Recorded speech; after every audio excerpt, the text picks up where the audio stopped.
بسم الله. خلينا ان شاء الله نبدا نكمل ردود الاسئله ان شاء الله من معانا وقت. النهارده في 3 اسئله الصراحه، يعني خلينا اخترتهم عشوائي كده. خلينا نبدا من تحت لفوق. ملل، في ناس بيبقى عندها ملل من الشغل، في ناس بيبقى عندها مشكله في مرحله التعلم ما بيعرفوش يخرجوا منها، واخر حاجه مشكله في الظهر، عندها مشكله في وجع ظهر يعني. فخلينا نبداها كده، ايه خلينا نحط وجع الظهر ده في الاخر، لان في مؤخرا الدكتور قال لها شويه نصايح كده، فان شاء الله ممكن نشارها معاكم. هي نصيحه واحده الصراحه بس ممكن تبقى كويسه للناس يعني. ماشي، حته الملل من كتر الشغل او من الشغل عامه. انا بشوف صراحه ان انت لو ما عندكش فيجن معينه لنفسك، البلان بتاعتك الفتره الجايه ايه، حتى لو شورت تيرم بلان، انت عايز توصل لايه، وهل اللي انت بتعمله ده بيفات ولا لا، ده هيعمل لك مشكله في تقبل الشغل بتاعك او اللي انت بتعمله حاليا. طب لو هو مش بيفات، شوف طريقه تخليه يفات بيها. يعني مثال، ايام ما كنت في الجامعه كان في مواد كتير جدا عليا انا كنت بكرهها جدا، لغايه ما ربنا كرمني بدات اهتم شويه باللو ليفل، فاكتشفت ان انا عندي ماده اسمها مش فاكر صراحه، كان لها علاقه بالميموري، يعني حاجه ليها علاقه بالديفايسز، فكانت بتتكلم عن الميموري. مش ده الكلام الاساسي بتاعها، وكل اللي اتعلمته فيها ما كانش اصلا ذات فايده بعد كده في المجال اللي دخلته الاكسبلويتيشن، ولكن قلت خلاص من هي لها علاقه بالميموري فانا هحبها غصب عني، وهحضر محاضراتها وهلتزم والكلام. طبعا كانت ريكوردد كلها فكنت بحضرها في البيت يعني، مش بنزل بنفسي مش للدرجه دي، ولكن حطيت في الحاجه اللي انا مش حاببها دي، قلت ممكن ابص لها بنظره مختلفه. نفس الحاجه مثال كده مثلا سمعته مؤخرا كتير جدا، كان جابوا عمال شغالين في فنادق تقريبا، قسموهم الاثنين، ده يعني زي تجربه على مثال على العقل بيأثر ازاي. وفخدوا فريق منهم قالوا له ان انت شغلك ده عباره عن تمرينات، وبداوا يفهموه يوعوه ان الحركه والكلام ده كله بيأثر على انهي عضله، بيأثر عليها ازاي وبيفيده بايه والكلام ده كله.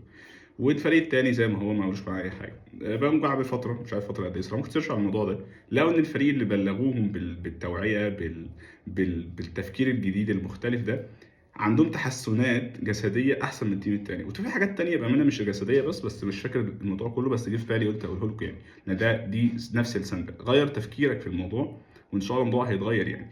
وفي مقوله مهمه جدا، هو ان النعيم لا يدرك بالنعيم، فانت لو عايز ترتاح يعني اشتغل اكتر، فاهم؟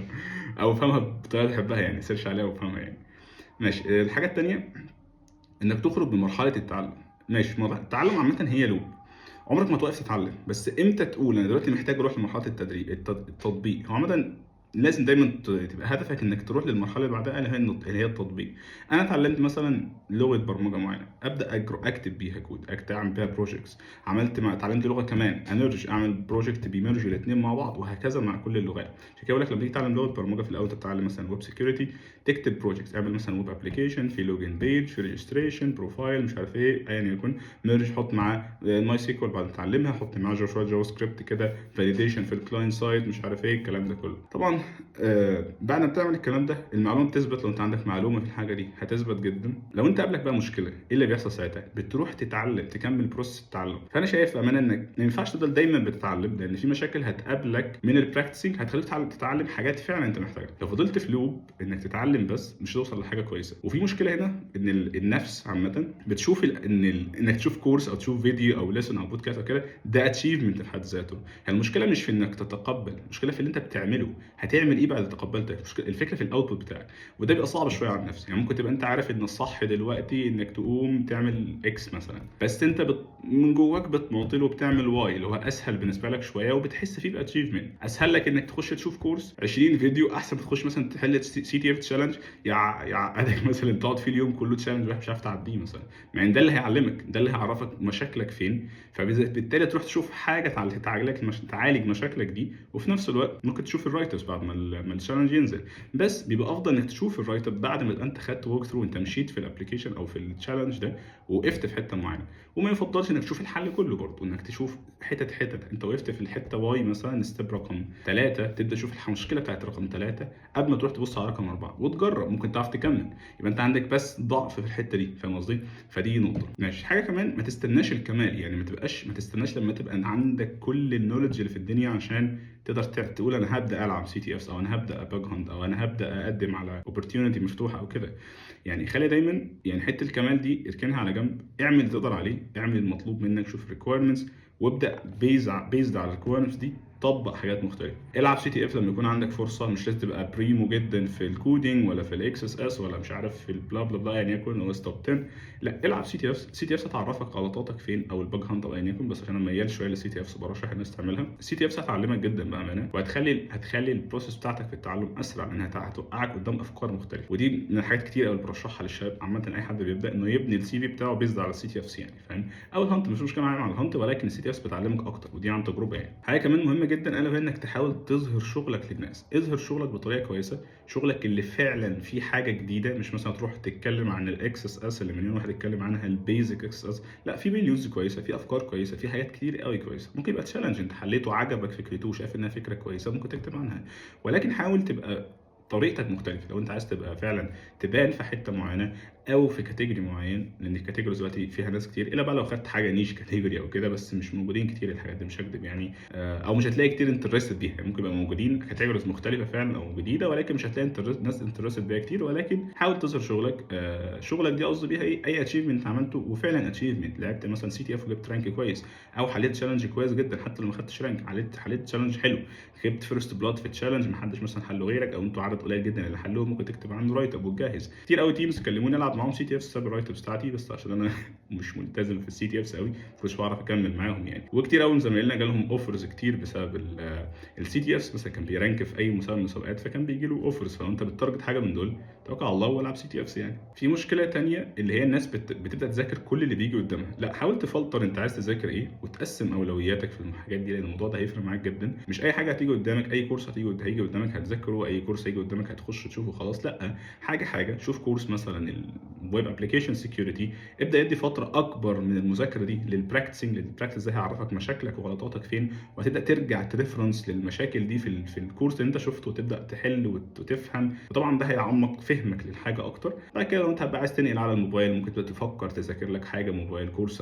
او كده، وتبدا براكتس هو اساس يعني. هتبراكتس كتير جدا، هتبقى فاهم فعلا انت بتعمل ايه، وهتعرف على الاقل في الانترفيو تدي اكزامبلز. انت لو بتذاكر كورسات بس او بتجيب سيرتيفيكتس بس مش هتوصل لحاجه يعني ممكن في الانترفيو باين قوي ان انت مش شخص براكتيكال خالص. البراكتسنج عامه هيديك زي ما قلنا ادفانتج في الانترفيو. لما يجي حد يقول لك والله يكلمني عن حاجه عجبتك، ممكن تقول له انا ما لقيتش في فولنربيلتي في باج هانتنج، ولكن كنت لعبت سي تي اف اكس واي زد وكان فيها فكره حلوه جدا. دي حصل معايا كتير قوي في الاكسبلويتيشن. لما كنت مثلا احب اشرح حد حاجه انترستنج بالنسبه لي، كنت اجيب مثلا سي تي اف تشالنج، كنت جربت حلو، ما عادش حلو وقت السي تي اف، ولكن حليته بعد كده لما فهمت فكرته من كذا حد او من رايترز وكده. بدات اجرب مع ناس لغايه ما حليته، عجبتني جدا الفكره، وكانت حاجه كرنل وكانت جديده عليا، فبدات اتكلم عنها. اي حد بيسالني عن حاجه ابدا اكلمه عنها، انا كده اعرف حاجه بصيت عليها وكانت انترستنج جدا بالنسبه لي، وبقيت الحمد لله فهمتها يعني، كانت حاجه معلومه جديده عليا. فخدوا بالكم من الحته دي يعني. في تip مهم جدا انك دايما حاول تخليك جاهز للفرص. ما ينفعش الفرصه تعدي عليك وانت مش جاهز لها. مش بقول لك ان كل الفرص اللي هتيجي لازم تاخدها، ولكن ومش كل الفرص اللي هتعدي وتفوتك تندم عليها. لو انت فعلا جهزت نفسك وعملت اللي عليك وجت فرصه فوق امكانياتك وعدت، مش مشكله، ربنا مش كاتبها لك. بس لما تكون مثلا من الاخر قاعد مأنتخ ومش بتعمل حاجه، ولا بتبيلد سكيل، ولا بشخص براكتيكال وبتلم في سيرتيفيكتس ولا كورسات وخلاص، ويجي مثلا فعلا فرصه كويسه محتاجه حد فعلا عنده نوليدج وعامل براكتس كويس، يجي مثلا تشالنج او حاجه تجرب تحله، يبقى حاجه مش صعبه ما تعرفش تعديها، ساعتها ممكن يبقى عندك مشكله وعندك نقص محتاج تراجع نفسك في حته زي كده. ولكن حصل معايا كتير جدا ان ممكن يكون مثلا عدى قدامي فرصه ريسيرش في حاجه او كده، وانا فعلا كانت معرفتي قليله جدا من سنتين ثلاثه في الحته دي خالص، فعدت الفرص دي وما عرفتش اخدها. ولكن ده الحمد لله ساعتها الموضوع ما خدش مني وقت كتير ان انا اقول ربنا عني يعني عليها،